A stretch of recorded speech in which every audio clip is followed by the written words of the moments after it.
58-year-old Sharman Stock woke up early on Easter Sunday, April 16, 2006. She was sure she heard the sound of raindrops on the roof of her two-story white farmhouse.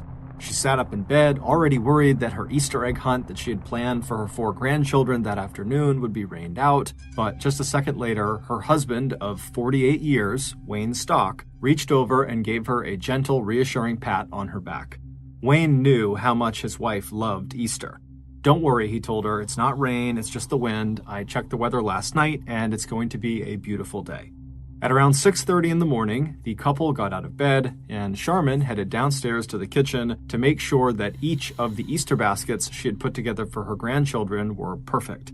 Then she opened the refrigerator and started prepping food for the big family dinner she was going to make later that day.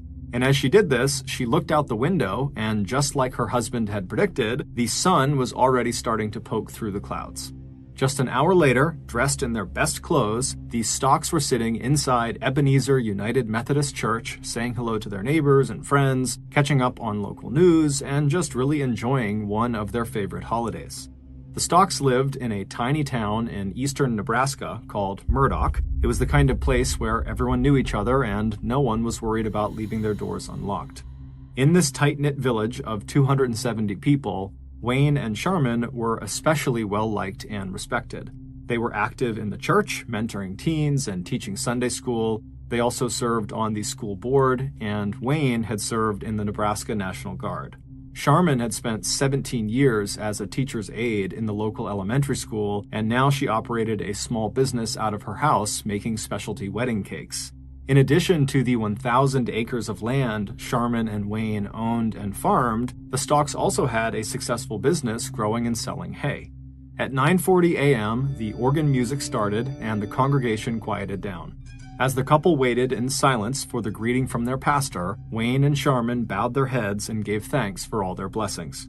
On their way out of the church that morning after the service, Pastor Joe Wacker asked the Stocks what they were up to for the rest of the day to celebrate the holiday. As Sharman told him excitedly about her Easter egg hunt that she had planned for her grandkids, Pastor Joe smiled. People like Sharman and Wayne were the glue that held their families and communities together. And in a few hours, under a partly sunny sky, Wayne and Sharman were out in the backyard of their home, chatting with their married children and in-laws, and watching their 4 grandkids look along the edge of the barn for the brightly colored eggs that Sharman had hidden as soon as she had gotten home from church. Andrew Stock, the son who would one day take over the family hay business, was spending Easter with his fiance's family. But he had told his parents that he would be by their place that evening to pick up his dog. Andrew had just gotten a new puppy, and that morning he had dropped it off with his parents so that they could look after it for the day. So at around 8 p.m. that night, just as the Stocks had put away the last dinner dishes and picked up the house, they heard the sound of Andrew's truck in their driveway. It had turned into such a beautiful and clear and mild evening that the 3 of them decided to just stay outside on the back deck and chat for a bit. Sharman told Andrew all about the Easter egg hunt and how much the grandkids loved it. Then Andrew and his dad spent a few minutes chatting about hay prices and what needed to be done around the farm. Andrew told his father that he'd be back over the next morning to work in their hay office, and then Andrew picked up his tired puppy that had fallen asleep in the kitchen. He got back into his truck, he waved to his parents, and then he headed back down their driveway to the main road. As he looked in his rearview mirror, he saw his mom and dad turn towards their front door, take each other's hands, and step back inside of their house. The next morning, Andrew got up early, he grabbed a cup of coffee, and he headed outside to his truck. He drove the roughly 30 minutes to his parents' house, pulling into the parking area just outside of the office building for their hay operations, which was a small standalone structure set a ways back from the farmhouse. His mom and dad were both early risers, and his dad liked to get started on his chores right after breakfast. So as Andrew walked toward the hay office, he thought it was odd when he glanced over in the direction of the farmhouse and saw his father's truck still parked outside where he had left it the night before. So before going into the office to start his day, Andrew decided to go check the garage that was near the hay office and see if maybe his dad had just decided that morning to drive his wife's car instead of his own truck. But when Andrew went inside the garage, his mom's car was still there. Andrew suddenly felt like maybe something was wrong. The quickest way to get in touch with his parents from where he was just to call them on the office phone rather than walk or drive all the way across the property to the farmhouse.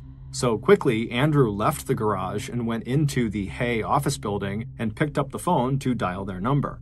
However, when he put the phone to his ear, his sense of worry rapidly turned into alarm because there was no dial tone coming out of the phone. It was disconnected. And Andrew could not think of a single reason why his parents would have disconnected their landline. It made no sense. So Andrew, now panicking, rushed out of the office, hopped in his truck, and sped across the big property to his parents' farmhouse. At 2 minutes before 9 a.m., Andrew knocked loudly on his parents' side door. When he didn't hear anything, he turned the knob and discovered that the door was unlocked. He stepped inside and immediately called out to his parents, but the house was quiet. And the kitchen, where he could always find his mom and a fresh pot of coffee, was empty. Andrew began to pray out loud that his parents would be okay as he walked from the kitchen toward the stairs that would lead to the second floor. As he walked up the stairs, he did what he'd done since he was a child. Without thinking, he dragged his right hand along the wall. And as he did, he felt something a little bit rough under his fingertips. When he turned to see what it was, he saw dark red smears and little red spots all over the wallpaper. And when he got to the top of the stairs and could see into the second floor hallway and master bedroom just beyond, Andrew saw something that would haunt him for the rest of his life. Andrew turned around and ran back down the stairs out to his pickup truck, where he frantically grabbed his cell phone and dialed 911. 12 minutes later, the ambulance arrived. The medics pushed past Andrew and they went into his parents' house and headed up the stairs. When they reached the top, where Andrew had been standing 15 minutes earlier, they found Andrew's father, Wayne, lying in a pool of congealed blood. Just beyond Wayne, through the open master bedroom door, the medics could see another body. It was Wayne's wife and Andrew's mother, Charmin. She was lying on her back on the floor next to the bed. Her legs were outstretched towards the door, and a telephone receiver was still in her hand, like she had been trying to place a call when she died. Although the medics sprang into action looking for any signs of life on either of them, they knew their attempts were futile. It was immediately clear to them, as it had been to Andrew, that Wayne and Charmin were both dead. By the time police arrived, just 8 minutes after the ambulance had pulled up to the house, Andrew was on the phone with his brother and sister, telling them that something horrible had happened to their parents, and they needed to get out to the farmhouse as fast as they could.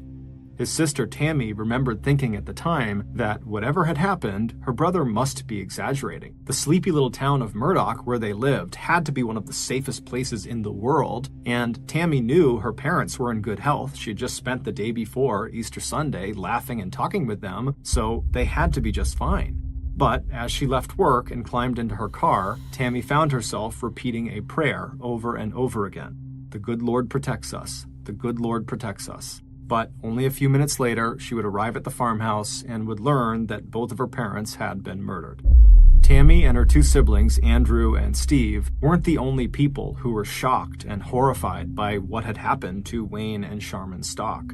Local police had never seen anything like the grisly crime scene they discovered inside the farmhouse, and as word spread throughout Murdoch, the Stocks' neighbors and friends also reacted with total disbelief. The investigation into the murders was immediately assigned to the local sheriff's office, but the sheriff knew he did not have the manpower or the experience to deal with this kind of a crime. So before he even left the crime scene that day, he called the state police and the nearest Nebraska Crime Scene Investigation Unit and asked them for help. Both organizations agreed and promised to have some of their people in Murdoch within the hour. The commander of the Crime Scene Investigation Unit was a man named David Caffode, a criminal profiler and legendary crime scene investigator who had a reputation for finding forensic evidence that everyone else had overlooked. While investigators from the sheriff's office started to conduct interviews with friends and family of Wayne and Charmin, David walked into the Stocks farmhouse for the first time. After examining the crime scene and looking at the few pieces of evidence police had collected, which included a few firearm shell casings, a red and silver marijuana pipe, and a small LED flashlight, David Caffode quickly reached two conclusions. The first was that the attack must have been personal, that the attackers knew the Stocks. He based this largely on the fact that violent crime was so rare in Murdoch. Also, the farmhouse did not appear to have been ransacked, which made it highly unlikely that it was a robbery gone wrong. The second conclusion David came to was that there likely had been two killers. He based this on a host of factors, including the positioning of the bodies and the blood spatter on the walls. On his way off the property, David told the state and local police that he believed this was a revenge killing carried out by two young men. He told the investigators that they should be looking for men who had a grudge against Wayne or Sharman or both, or who were at or near the Stock property in the last 24 hours. Since Andrew Stock had been the last person to see his parents alive, police quickly brought him in for questioning. But after only a few hours, they could tell he was not involved. There was absolutely no history of any trouble between him and his parents, and there was no financial motive since Andrew was already in line to inherit the family hay business. But police could not say the same thing for another member of the Stock family, Andrew's cousin, 28-year-old Matt Livers, who was the son of Wayne Stock's brother. Several relatives had told investigators that Matt had a history of conflict with Wayne and Sharman, who were his uncle and aunt, including a disagreement over who would inherit a house that belonged to Wayne and Sharman. So at about 11 p.m. on April 17th, 14 hours after the gruesome discovery at the Stocks farmhouse, a state police investigator and a sheriff county investigator brought Matt into the local police station for questioning. Although Matt admitted to arguing with his aunt and uncle, he denied any involvement in their murders. 4 hours later, when the police had not been able to find anything that connected Matt to the crime, he was allowed to return to the house he shared with his girlfriend in nearby Lincoln, Nebraska. In the meantime, other investigators had gotten a description of a light tan sedan car that a paper carrier had seen early on the morning of the 17th, parked near a fence between the Stocks property and an adjacent cemetery. The paper carrier also told police that this same car had passed him going very fast in the general vicinity of the Stocks home the night before. State and local investigators soon found a car that matched that description. It was a 1998 Ford Contour that belonged to a man named William Sampson, whose 21-year-old brother, Nicholas Sampson, happened to be the cousin of Matt Livers.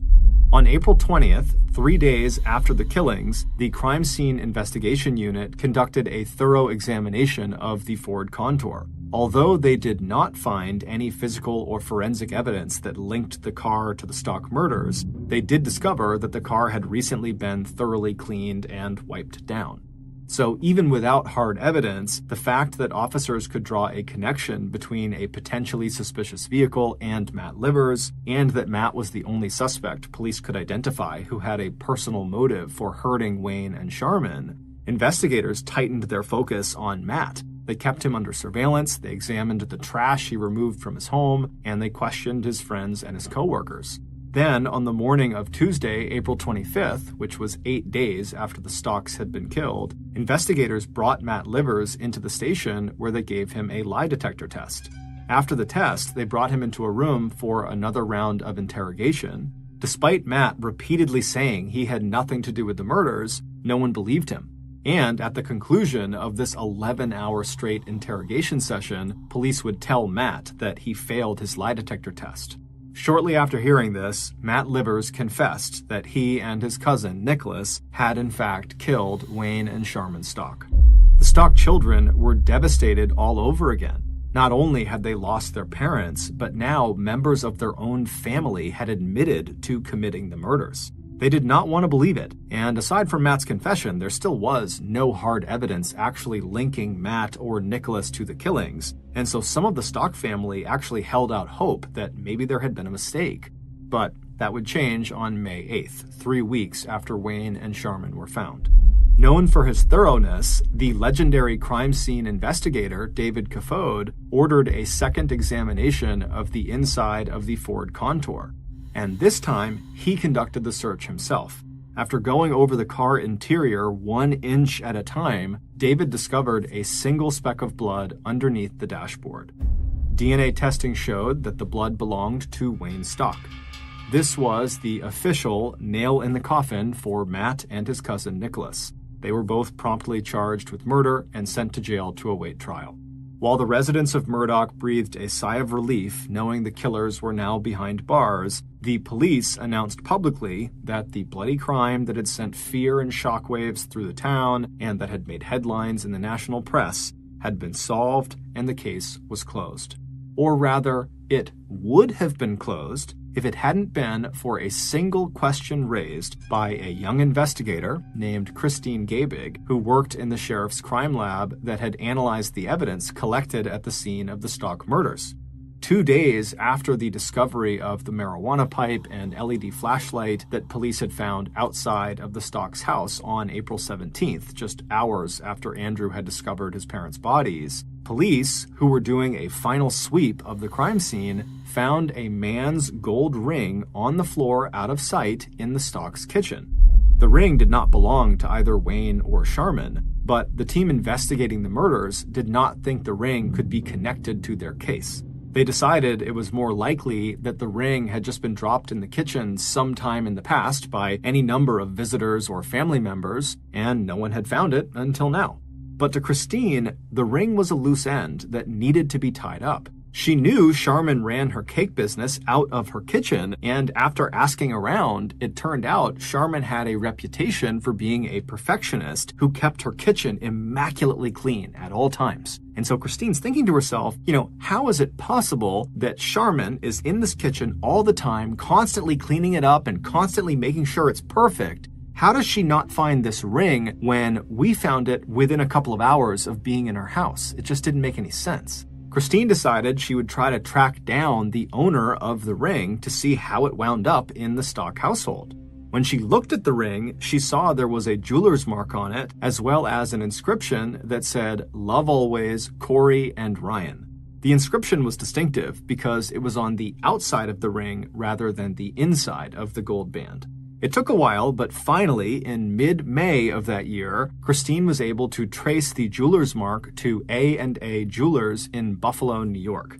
Christine picked up the phone and she called the number for the store, and it would turn out, had she waited even a few hours longer to make that call, she likely never would have figured out who this ring belonged to. Because the day Christine called that jewelry store was literally the day they were going out of business. Mary Martino, who was an employee at this jewelry store, was about to disconnect the phone line when the phone rang.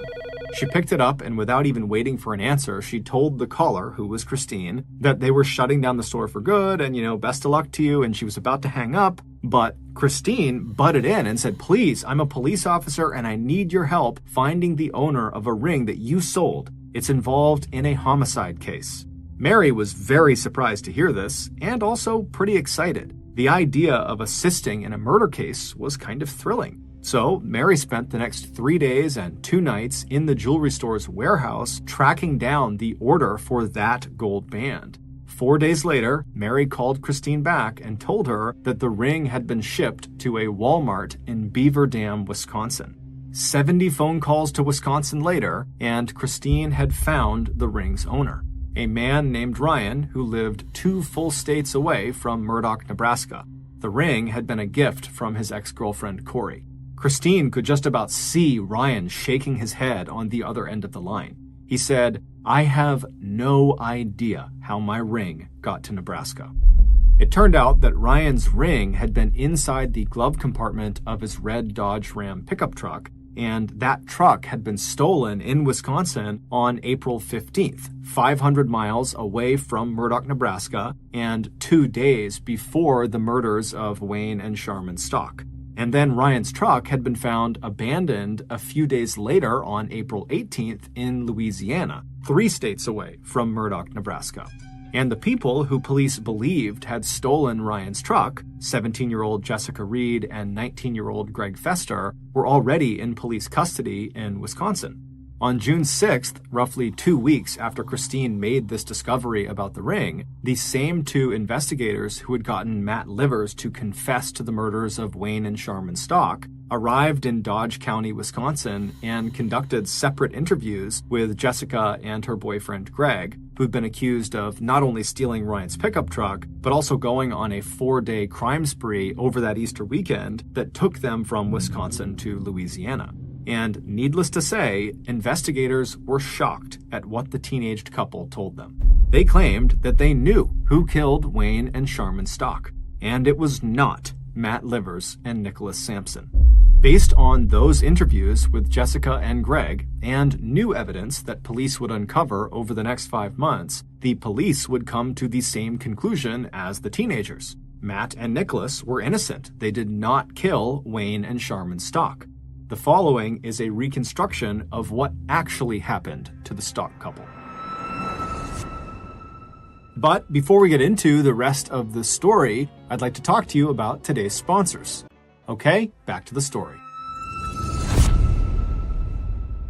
Back on Saturday, April 15th, 2006, the day before Easter, 17-year-old Jessica Reed and her 19-year-old boyfriend, Greg Fester, left their small apartment in Horicon, Wisconsin to take a road trip west so they could go see the ocean for the first time.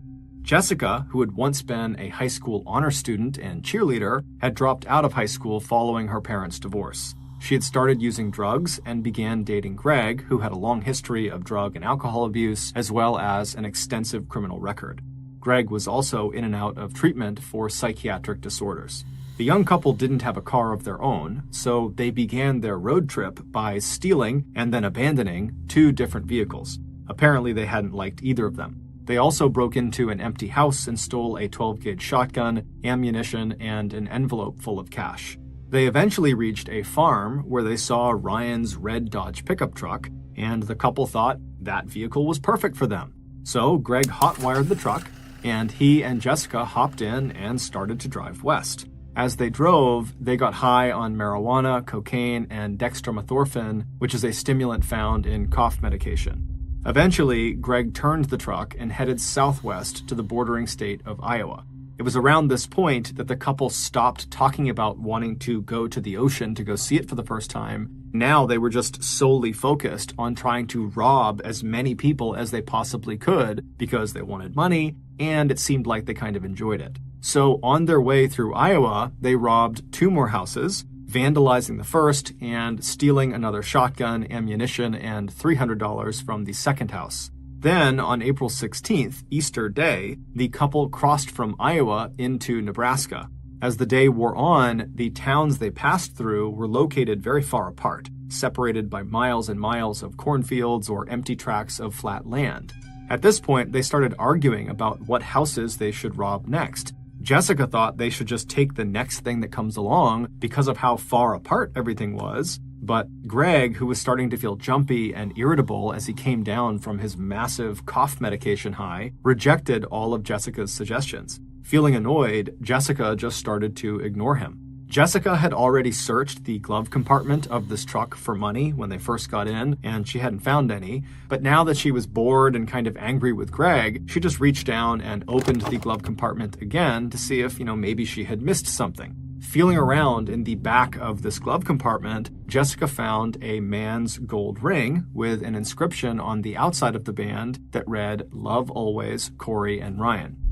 Jessica, whose shoulder-length blonde hair, childlike face, and small frame made her look more like she was 14 rather than 17, slipped the ring onto her thumb. It was way too big, but she liked it and decided to wear it anyway. As she and Greg drove west across Nebraska and day turned into night, Jessica told Greg he really needed to stop being so picky about what house they were going to rob. There just weren't that many choices. And so finally, in the early morning hours of April 17th, as they drove down another long rural road, Greg suddenly put on the brakes. He could see a white 2-story farmhouse with several outbuildings scattered around it, set back from the road. All the lights were out, and from his perspective, he couldn't see any vehicles parked anywhere nearby, and so to him, that meant no one was home. He turned to Jessica and told her this was it. This was the house they were going to rob. He switched off the headlights of the truck, and then he turned down the Stock's driveway and began moving towards their farmhouse. As they got closer, he told Jessica to grab one of the shotguns just in case there were dogs on the property, and he grabbed the other, making sure both of them were loaded.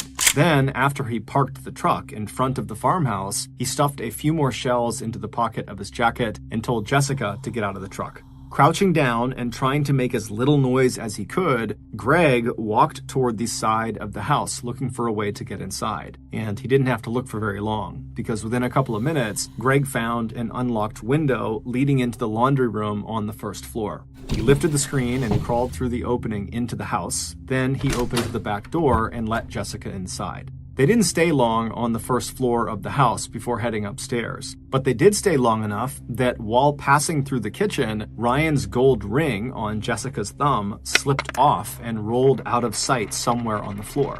Jessica either didn't notice or didn't try to look for it. The pair quietly made their way up the stairs, but before reaching the top, they stopped.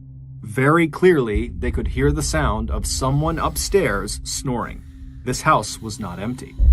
Without discussing what they were going to do, Greg, who was in the lead, simply just kept on walking up the stairs, and Jessica followed. The couple moved down the second-floor hallway to the master bedroom at the end of the hall where Wayne and Sharman were fast asleep. What happened next, only Greg and Jessica can understand. Greg pushed open the master bedroom door and made no attempt at concealment. Instead, he reached out and flipped the switch on the wall, flooding the bedroom with light. The sound of the door opening and the sudden brightness caused Wayne to wake up, completely alert, his adrenaline flowing even though he had not consciously processed the threat that he and his wife were now facing. Wayne, who was this very stocky and strong-looking guy, began violently trying to rip his covers off so he could get up and confront these people that were in the room with him. And so as Wayne is doing this, Jessica screams at Greg, "Do something!" As Wayne stood up on the bedroom floor, Greg raised his 12-gauge shotgun and he fired a shot into Wayne's kneecap. Even though Wayne's knee was destroyed with bits of bone and flesh poking out of this huge hole where the shot had passed through, Wayne dove toward Greg, shouting as he tried to grab the gun out of Greg's hands. The struggle took them out of the bedroom and into the hallway where Jessica had retreated to, and as the two men wrestled on the ground, Greg yelled at Jessica, "Shoot him!" Jessica didn't hesitate. As Wayne looked up at her, she aimed the shotgun right at his face, and then she fired a single shot into his right eye. A second later, Greg was back up on his feet. He reached down, picked up his shotgun, and he aimed it at Wayne's head, and he fired another shot. This time, literally blowing off the back of Wayne's skull and sending blood spatter all over the stairway wall and creating a silhouette outline of where Jessica, now covered in blood, was standing with her gun in her hands. As soon as Wayne had stopped moving, Greg and Jessica turned their attention back to the master bedroom. They calmly walked back inside and saw Sharman standing next to the bed, crying and screaming hysterically as she desperately tried to call 911 for help. Greg walked across the room until he was standing directly in front of Sharman, who by now was so scared she was just standing there whimpering with the phone in her hand. Greg raised his shotgun until it was level with Sharman's face. Then Greg fired another shot. Despite the shotgun blast blowing off most of Sharman's face, she did not die right away. As Jessica and Greg turned to leave the master bedroom and head back downstairs, Sharman let out a single piercing scream of pure agony that echoed through the house. Covered in blood, with that scream still ringing in their ears, Jessica and Greg stumbled back outside, dropping ammo and shell casings, along with an LED flashlight onto the driveway as they headed for the truck. When they pulled open the doors to the vehicle and clambered inside, their red and silver marijuana pipe rolled off the seat onto the driveway. Greg gunned the engine, and the Dodge Ram pickup truck went speeding away from the Stocks farmhouse. After hearing Jessica's stunning confession that she and her boyfriend, not Matt Livers and Nicholas Sampson, had committed those heinous murders, law enforcement officers in Wisconsin soon discovered more evidence in Jessica's home that linked the teenage lovers to the Stock murders. One piece of evidence was Jessica's journal. On April 22nd, 5 days after she and Greg had killed the Stocks, Jessica had made this entry in her diary. "I killed someone. He was older. I loved it. I wish I could do it all the time. If Greg doesn't watch it, I'm going to leave one day and go do it myself." Police also discovered a letter Jessica had written and left for Greg at their apartment. It was folded up in a cigarette box that also contained a spent 12-gauge shell casing from the murders. In the letter, she wrote, "And this bullet, well, Bunny, it's the only thing left. and I loved it, but that's something we will talk about one day. But even after Jessica and Greg had confessed to the murders, and even though investigators from Wisconsin as well as Nebraska now had a treasure trove of evidence linking the teenagers to the crime, Matt Livers and his cousin Nicholas Sampson still remained incarcerated. Armed with Matt Livers' confession and the speck of Wayne Stock's blood inside the Ford Contour, state and local investigators were sure that Livers and his cousin must have had something to do with this crime. It wasn't until the FBI and lawyers for Matt and Nick stepped in that investigators in Nebraska finally stopped insisting that Matt and Nicholas were also involved in the murders. Lawyers for Matt Livers produced evidence that his confession to killing his aunt and uncle had been coerced, and that he had recanted that confession the day after he made it. It would turn out Matt Livers had an IQ of 63, which meant he was developmentally disabled. And videotapes of his interrogation showed police feeding him the information they wanted him to tell them, until finally, after 11 hours of badgering and threats of facing the death penalty unless he cooperated with police, Matt agreed that he had committed the murders. And when he was pressed by police to name his accomplice, he chose his cousin because Nick had access to a car that matched the description of the light tan vehicle that police said they spotted near the Stocks farmhouse on the morning before the murders were discovered. And even though Matt had been told by police that he failed his lie detector test, in reality, it's likely the results had been misread or misinterpreted. During the first week of October 2006, Nicholas Sampson, who had been incarcerated for the last 5 months, was released and the state dropped all charges against him. 2 months after that, in December, Matt Livers, who had been locked up for the last 7 months, was also released and had his charges dropped as well. In January of 2007, Jessica Reed and Greg Fester both pleaded guilty to 2 counts each of second-degree murder. Before her prison sentence was announced, in a written statement submitted to the judge in her case, Jessica Reed pleaded for mercy, saying that the sound of Sharman Stock's final piercing scream after her face had been shot off still woke Jessica up at night. The judge was not moved. On March 19, 2007, Jessica Reed and Greg Fester were both sentenced to life in prison. But before it was all over, there would be one more twist. In late 2007, the FBI got a tip that the legendary crime scene investigator David Kafode most likely planted that single speck of Wayne Stock's blood that had been found during the second search of the Ford Contour. Prior to that blood being found, the only thing police had connecting Matt and Nicholas to the crime were their confessions. And so David planting that blood is what ultimately put them behind bars. On June 2, 2010, 3 years after Jessica and Greg went to prison and 4 years after the state of Nebraska finally dropped all charges against Matt Livers and Nicholas Sampson, David Kafode was sentenced to 20 months to 4 years in prison for falsifying evidence in the Stock murder investigation. And in October 2013, faced with civil lawsuits filed by Matt Livers and Nicholas Sampson, the state of Nebraska awarded a $2.5 million settlement to be split between the two men in compensation for their treatment at the hands of Cass County law enforcement officers during the investigation of the Stock murders.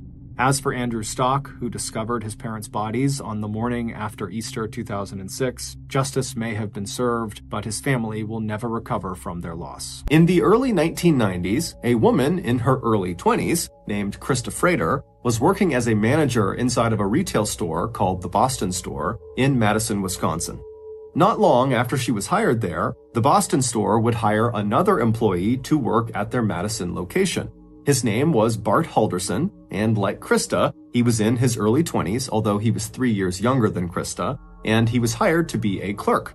Bart and Krista didn't know each other before working at the same location, but their shifts often overlapped, and so in time they got to know each other, and they found they had a lot in common. They both had grown up roughly outside of Madison, Wisconsin. They both had graduated from the same college, the University of Wisconsin-Madison, and they both shared a love of home design. Krista, who had majored in art history in college, was very passionate about interior home design. As for Bart, He was just one of those people who naturally could fix just about anything with his bare hands. And growing up, his favorite projects were anything to do with home repairs. Whether it was something super simple or super complex, he didn't care. He just found it incredibly satisfying to keep a home in immaculate condition. And so Bart and Krista bonded over their commonalities, and in time, their working friendship evolved into a full-fledged romance. And by 1994, they had left the Boston store, they had gotten married, and they had moved in together to their own apartment in DeForest, Wisconsin, which is not far from Madison. 2 years after that, in 1996, Bart and Krista welcomed their first child into the world. It was a little boy who they named Mitchell. And as soon as Mitchell was born, Krista decided she wanted to stay home with the baby, and Bart was in full support, and so he went out and he got a great job as an accountant, which paid enough money to pay for the whole family.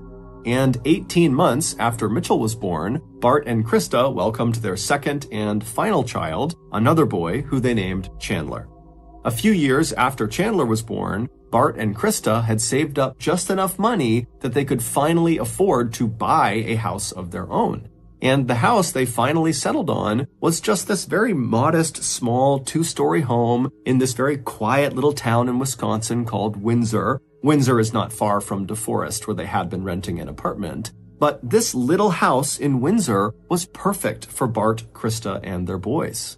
Not only did it have enough space for the family, but because it was their own house, as soon as they moved in, Krista got to really lean in to her passion for interior design, and she got to design the entire layout of the house. And then she continued to take pride in keeping the house perfectly tidy and beautiful at all times. As for Bart, he immediately began doing home repair project after home repair project. This house became his trophy, and he wanted to make sure his trophy was polished at all times. And it wasn't just the physical house that made this feel like their forever home. It was also their neighbors. As soon as they moved in, Bart and Krista made friends with all of the people that lived on their street, and they were all so friendly and welcoming. And then before long, the Haldersons were deeply invested in community activities like the Boy Scouts and the Kiwanis Club, and they were donating their time and money to other charities. I mean, so quickly, the Halderson family just found where they belonged. And over the next 2+ decades, life for the Haldersons in this little home in Windsor remained perfect. Bart continued to move up the ladder at his accounting firm, and Krista continued to be a devoted mother and housekeeper. As for the kids, Mitchell and Chandler, they were given every opportunity their parents could possibly give them. And in that loving and supportive environment, they both thrived. By 2021, the older brother, Mitchell, who was 25 at the time, he had moved out and was living alone in an apartment, and he had graduated from college. He had landed an incredible IT job with a local, very successful company. He was engaged to be married, and he was about to buy his own house. As for the younger brother, Chandler, who was 23 at the time, he was still living at home with Bart and Krista, but he was doing just as well as his older brother.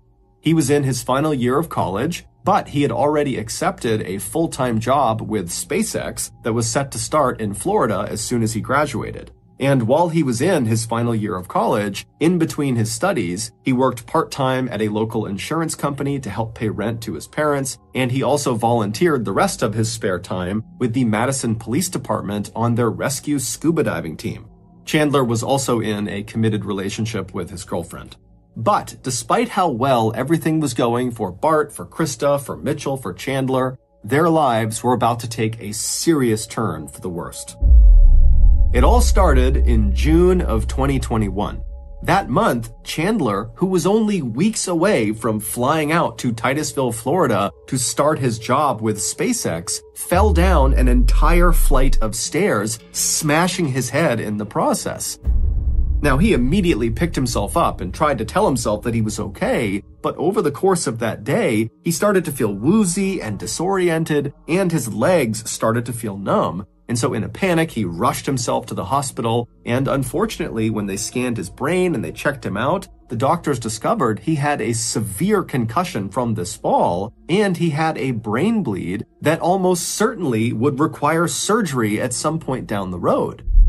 Also, the numbness in his legs appeared to be the result of permanent nerve damage. And so suddenly, Chandler, who was so excited about this opportunity in Florida, is now back home in a neck brace with a cane to get around. And even with the cane, he can barely walk. And then adding insult to injury, he almost immediately lost the job at SpaceX because he couldn't travel to Florida to start the job. And so they filled it with someone else.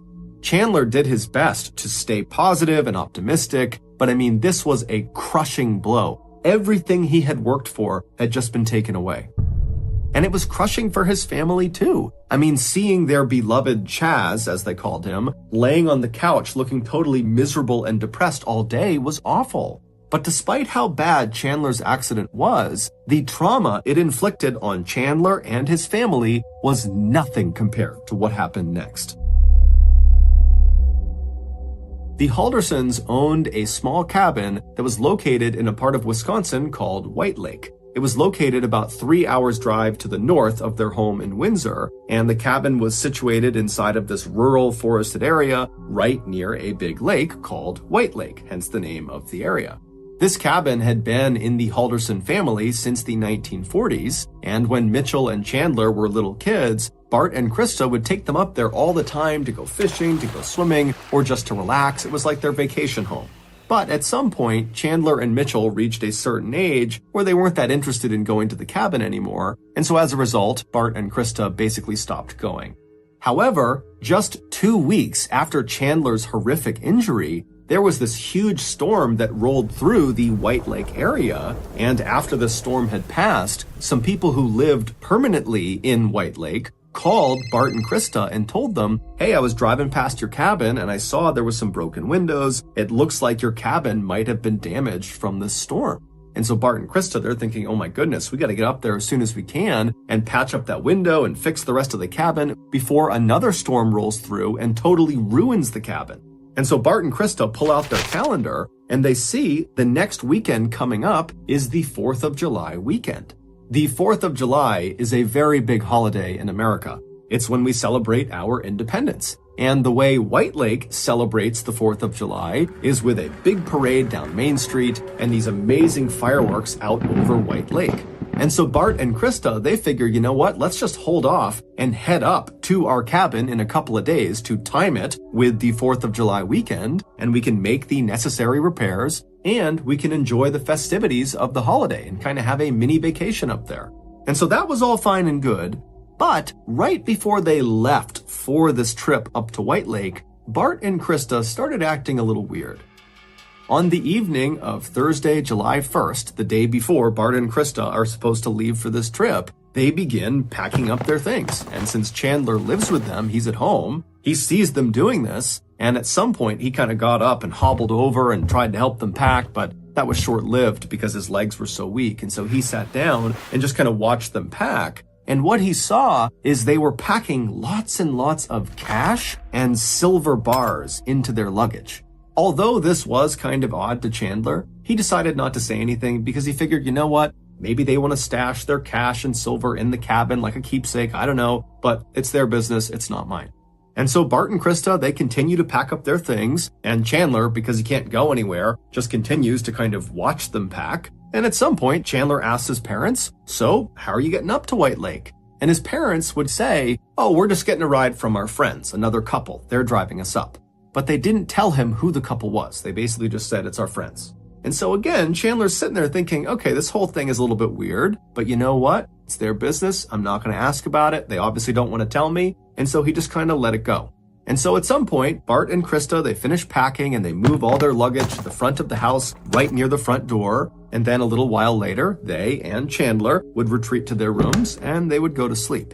The next morning, July 2nd, Friday, Chandler got up early, at about 6 a.m. And when he got up, he began slowly hobbling his way down the stairs, expecting to see his mom and dad having breakfast and, getting ready to leave because they certainly wouldn't have left without telling him. But he gets downstairs and the house is dark and totally empty, and all of the bags that his parents had packed the night before and put near the front door, they were all gone. And so Chandler's thinking, did my parents get up at like 5 a.m. and leave without telling me? And so he goes to the door and he looks out the window thinking, maybe they're out there waiting outside. But when he looked outside, his parents weren't out there, and sure enough, their cars were still in the driveway. And so Chandler was left to believe that, well, I guess my parents did get picked up by whoever these friends were, and they did not feel the need to come tell me they were leaving. Now, this did leave Chandler a little bit shaken up. He just kept thinking about the strangeness of what they were packing and the fact that he didn't know who they were going with, and now this sudden departure. But again, Chandler just told himself that his parents would be just fine. These are just kind of random anomalies, but they are not indicative of there being any issue here. And so Chandler found a way to just kind of push these concerns out of his mind, and he just went about his day. And so because his parents were now going to be gone for the weekend, he promptly called his girlfriend, Catherine, and asked her to come over and stay at his house with him for a couple of days. And so she comes over, and because Chandler can't really do anything because of his injury, they basically spent the weekend just kind of lounging around and eating nice food and watching Netflix. But by the end of the weekend, on Sunday morning, there was an undertone that both of them noticed that something was wrong.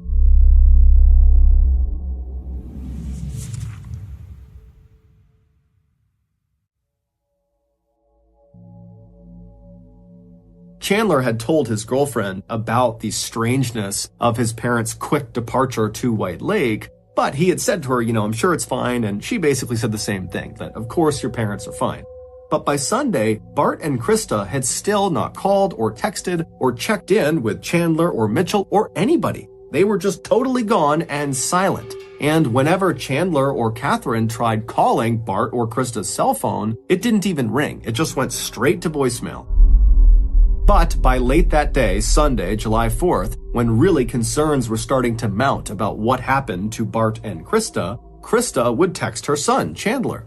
And what she basically said was, hey, we arrived in White Lake, it's packed here, the service is terrible, but we're going to stick around for the parade, and we'll be back either Monday night or Tuesday early. And so as soon as Chandler and Catherine saw this text message, it was like all their worries were completely gone, and they were just excited to see Bart and Krista when they came back the next day or the day after. But the next day, Monday, Bart and Krista did not come home. They didn't call anyone. They didn't text anyone. And again, whenever anybody tried calling their cell phones, which now was Chandler, Catherine, and also Mitchell, who had been looped in on what's going on with his parents, whenever they tried calling them, Bart and Krista's phone didn't ring, it just went straight to voicemail. And then the day after that, on Tuesday, July 6th, so this was the day that Krista said they would be home by, they didn't come home. And again, no one could get in touch with them, and again, they did not contact anyone. Additionally, on Tuesday, Krista's office began calling Chandler and Mitchell, asking if they knew where Krista was.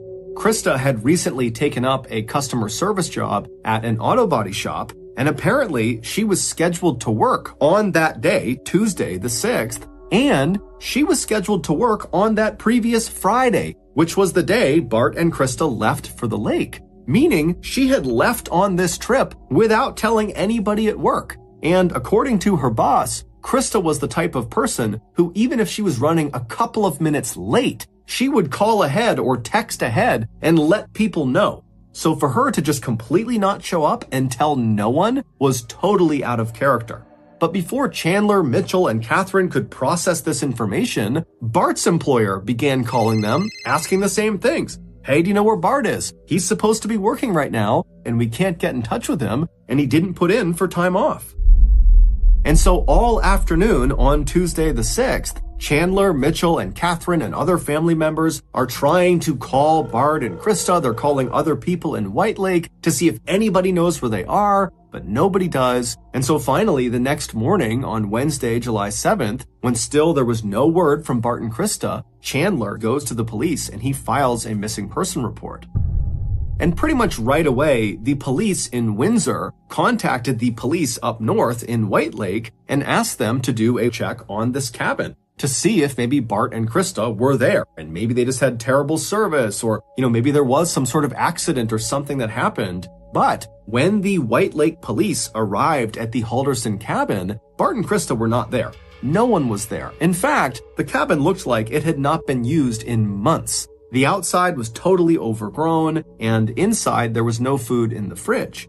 And interestingly, the police would also tell Chandler, Mitchell, and Catherine that there was no damage done to this cabin. There were no broken windows or any sign, at least no obvious sign, of storm damage to this cabin.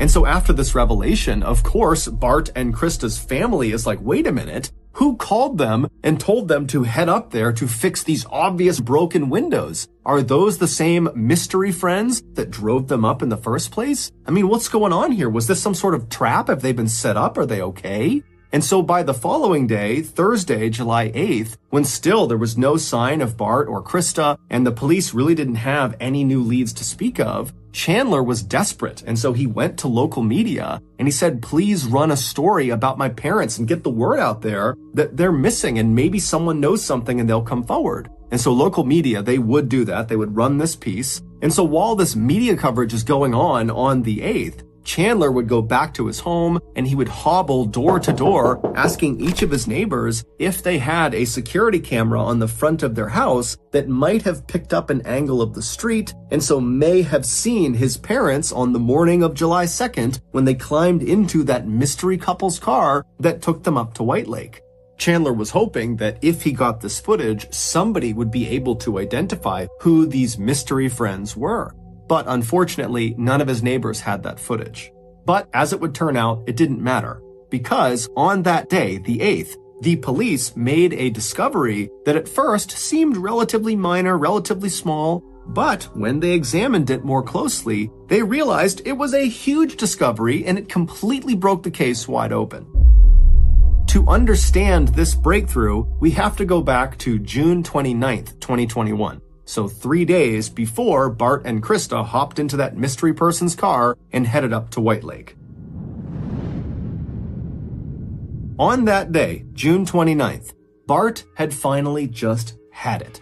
There had been something bothering him for a really long time, and he had just finally decided, you know what, today I'm gonna get to the bottom of it. And so Bart pulled out his phone, he punched in a number, he put it to his ear, and after a few rings, a young man named Omar Job answered his call.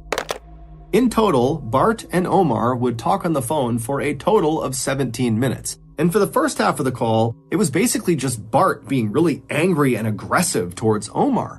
But then during the second half of the call, when Omar really had a chance to speak for the first time, Bart's tone completely changed. He was no longer angry. He actually sounded totally defeated. And so after this 17-minute phone call finally comes to an end, Bart is left kind of in shock, but he knows he now needs to set up an even more intense meeting with a group of people, and he needs to tell them what he just learned from Omar.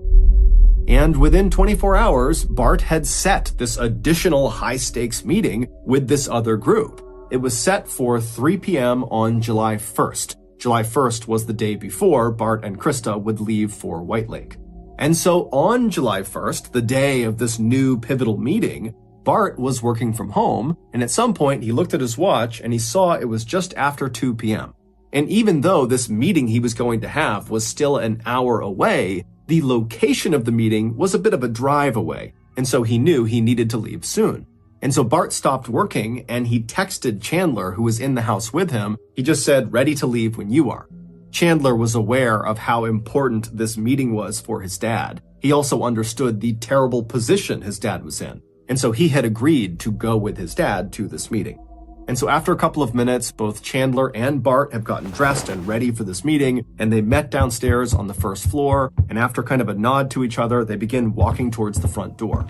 But then something happens. Chandler was standing behind Bart, and so as they're moving towards the door, Chandler reaches out and grabs a rifle he was hiding on the first floor. He raises it and he fires at least 2 shots into his father's back. And then once his father fell to the ground and was either dead or dying, Chandler, calm as can be, pulled out his phone and he texted his mother and told her, hey, Dad's phone is dead, so just text me. And then Chandler also sent his mother a text saying, get soda on your way home. To which his mother just wrote, "'Kay, I can," smiley face. All Chandler was trying to do was buy as much time as possible to prep the house for his mother's return. And so over the next couple of hours, we don't know exactly what Chandler did, but it's assumed he moved his father's body into some hiding place, and then after maybe trying to clean up a little bit, Chandler laid in wait for his mother. And at 4:58 p.m., Krista would clock out of her job at the automotive shop. She would make a pit stop at a store to buy Chandler some soda. And then between 5:15 and 5:30, security cameras on neighbors' houses would pick her up pulling into her driveway. And then just a couple of minutes later, she walked inside of her beautiful little dream home where she had raised her family over the past couple of decades, only to be immediately gunned down by her son the second she walked inside. It would turn out Chandler was living a double life. He had never graduated from college. He had gone to college, but for like a semester and flunked out. But he just kept telling his friends and family that he was progressing through college and then he graduated from college, all made up. He also did not have a job at the insurance company. He just told his family that he worked from home, which really meant he sat in his room and played video games all day. He was not a rescue scuba diver for the Madison Police Department because 1, he was not a scuba diver, and 2, because the Madison Police Department did not have a rescue scuba diving team. And needless to say, he did not have a job with SpaceX. He had never even applied. As for his head injury, he may have bumped his head at some point, and he did go to the doctors by himself sometime in mid-June, but that doctor just told him he might have a mild concussion and then offered him a neck brace and told him, you don't need to wear it. That's only if you want to wear it. But then very quickly, Chandler turned this non-injury into a debilitating, crippling, life-altering injury and literally hobbled all around with a neck brace and cane. And the reason he did that is he needed an excuse for why he wasn't starting his job at SpaceX. In short, Chandler lied about virtually every aspect of his life to virtually everyone in his life. And for the most part, people did believe him. However, his parents were becoming more and more suspicious. Specifically, in 2021, he was telling them, oh yeah, I'm working at the insurance company, but he never had any money. He could barely pay rent to his family, if at all. And so his dad would say to him, how is it you are employed but have no money? And the way Chandler would handle this is he would create fake email accounts pretending to be people in HR at this insurance company, and then acting as them, he would write these convoluted emails that had these ridiculous excuses for why Chandler had not been paid yet. And so he would have that fake email account email his real account, and then Chandler, in his actual email, would write back really angrily and sternly saying, you gotta fix this, my family's not happy. And then he would once again pretend to be the HR person who would say, I'm sorry, it's some issue that you can't affect. We're gonna fix it, but you gotta wait. And Chandler would take these exchanges and he would forward them to his father. And while Bart didn't necessarily totally believe what he was being shown, it was enough to get him to stop asking questions. But Bart and Krista were also suspicious of other aspects of Chandler's life, like, for example, his school records. At some point, he needed to show them his transcripts, and he would tell them, oh, I can't access my transcripts. And so Bart and Krista are like, why? Can't you just log in and pull up your unofficial transcripts at least? And the way Chandler would handle this was the same way he handled the insurance company. He would create fictitious email accounts of people that were college advisors at Madison College, where he claimed to have gone and graduated from, and he would do those phony back and forths where it looked like the college was telling Chandler, sorry, you can't get your transcripts. It's this huge problem that's totally our fault, not yours, but you just gotta wait. There's nothing else you can do. We can't get them for you right now. And when Chandler would send these exchanges to Bart would get totally worked up about it, and finally he demanded that Chandler give him a phone number so he can talk to one of these college advisors. And so Chandler went out and got a burner phone from a convenience store, and he gave that phone number to his dad, and then when his dad called this number up, somebody picked up, someone introducing themselves as Daniel Spieth, which really was just Chandler disguising his voice. And Daniel Spieth would give Bart the same spiel about how, oh, I'm so sorry, it's all the college's fault that we can't get your son's transcripts, you're just gonna have to wait. And so finally, on June 29th, 2021, Bart had just had it with his son.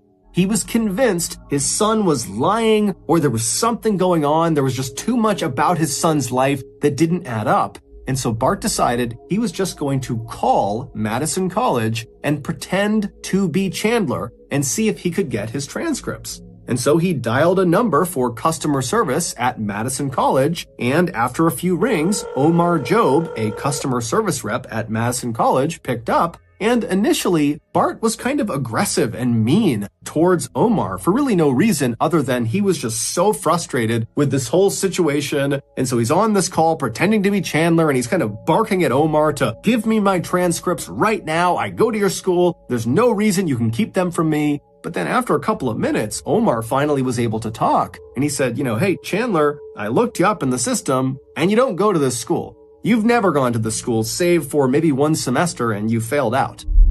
And so it's at this point when Bart hears this that he just pauses for a really long amount of time on this call, and then he begins asking follow-up questions that are not really connected to trying to get transcripts, because now he knows the transcripts don't exist because his son didn't go to school. And so he begins asking Omar, does Daniel Spieth still work there? And so Omar would look him up and he would say, no, there's no Daniel Spieth that works here, and there's no Daniel Spieth that's ever worked here. And because Chandler had used like 5 or 6 different names when pretending to be college advisors for Madison College, Bart, in addition to asking about that Daniel Spieth guy, asked about every other name he had interacted with, believing he was talking to Madison College, and one by one, Omar told him, I'm sorry, those people do not work here. I've never heard of these people. They're not in the directory. I'm sorry. And so finally, at the end of that 17-minute call, Bart knew his son was living a huge lie.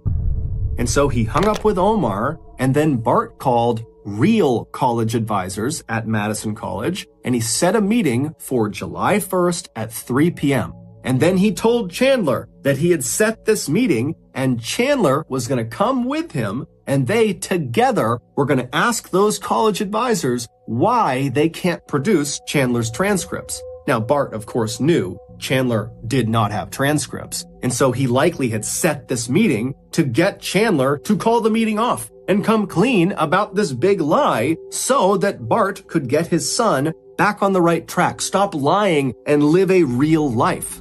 But the way Chandler handled being caught was not to own up to any of this. He didn't call off the meeting. He just waited until the day of the meeting, and then he killed his father, killed his mother, and then dismembered their bodies and burned their body parts in the family fireplace, including their heads. And then when he couldn't destroy their bodies completely, he took what was left of their remains and scattered them all over town in parks and forests and rivers. He even put his father's headless, armless, legless torso behind his girlfriend's parents' house. And all the while, as he's doing this, he's spinning this ridiculous story to his girlfriend, to his brother, to other members of the Halderson family, to police, to colleagues of Bart and Krista, that Bart and Krista just up and left on the morning of July 2nd with this mystery couple. And oh, by the way, my parents, they were putting cash and silver bars in their luggage. So I don't know, they went up to White Lake and now they're gone. I don't know what happened to them. We don't know why Chandler chose the story he did. It's unclear if he was trying to make it seem like his parents were suspicious and had gotten into something that had maybe gotten them harmed or kidnapped, or if he was trying to make it seem like his parents were just super gullible and had been taken advantage of by this mystery couple. We don't know. He was just trying to make the whole situation seem plausibly suspicious. Ultimately, though, Chandler did so many things that got him caught. From the mountain of physical evidence he left behind inside of his house, where he killed and dismembered his parents, and also at the various dump sites where he didn't even bury the body parts. He would just put them underneath sticks and branches, and so they were very easy to find. To his extremely suspicious behavior on July 7th, when he walked into the police station and reported his parents missing. That whole time he was talking to police officers, he was acting so weird and was just saying things that didn't make sense, and he just totally came off like a guy who did not care at all that his parents were gone, and really just seemed like a guy who was hiding something. But the big breakthrough that happened on July 8th that broke the case open stemmed from the text message Krista's phone sent to Chandler's phone on July 4th.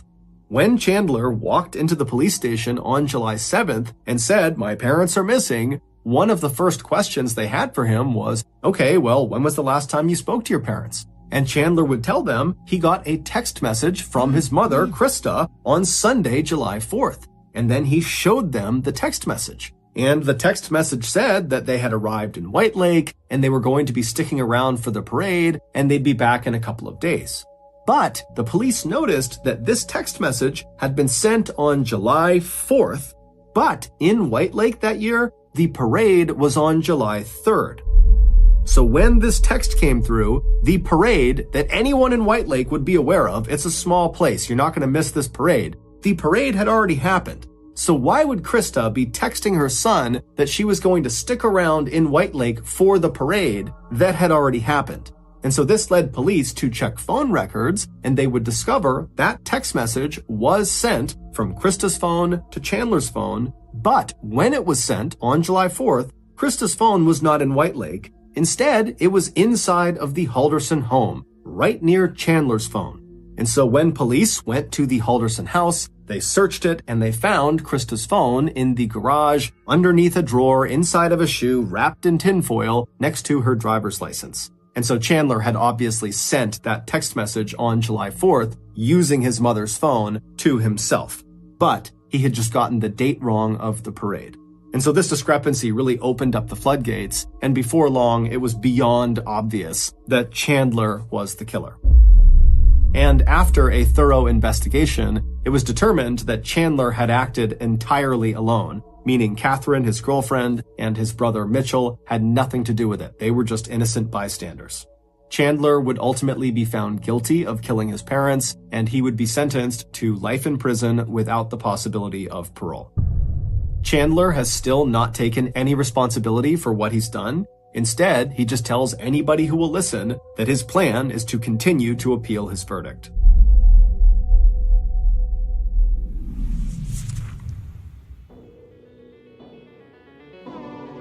Thank you for listening to the MrBallen podcast. If you got something out of this episode and you haven't done this already, the next time the Amazon Music follow button is in a deep sleep, glue a wig onto their head along with a beard-mustache combo, then decorate their bedroom to look like a hospital suite, and then violently wake them up and tell them that they've been in a medically induced coma for several years.